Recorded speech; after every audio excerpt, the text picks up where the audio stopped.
আমার অনেক অভিযোগ। কেন গাছের পাতা পাগলা হওয়ায় দোল খাচ্ছে না? কেন চুপ হয়ে আছে হুতুম প্যাঁচার মতো? আগে তো এমন ছিল না। পূবালি হাওয়ায় পাখা মেলতো জলে স্থলে অন্তরিক্ষে।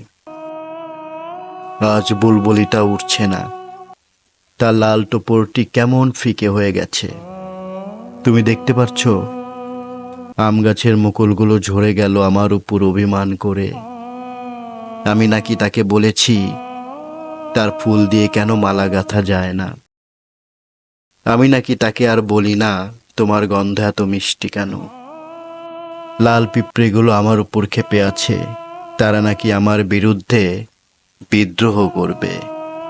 কৃষ্ণচূড়ার লালে আমার চোখ লাল হয় না কেন? ফাগুনের আগুনে কেন আমি দগ্ধ হই না আগের মতো? সাদা কালো ডানা মেলে শালিকটি বাসায় যাচ্ছে না। কালবৈশাখীতে তার সঙ্গিনীকে খুঁজে পাওয়া যাচ্ছে না। রাজবাগানে খুঁজেছে, তাল গাছে, কবরস্থানে, কোথাও নেই। রক্তজবা আমার উপর অভিমান করেছে। সে সাদা হতে চায়। আমি নাকি বলেছি খুনের রং লাল। কাঠের পুতুলটা তার মুখ খুলবে না। সে অভিমান করেছে। আমি নাকি তাকে আটকে রেখেছি আলমারিতে। তার লাল শাড়ি পরার অনেক ইচ্ছা ছিল।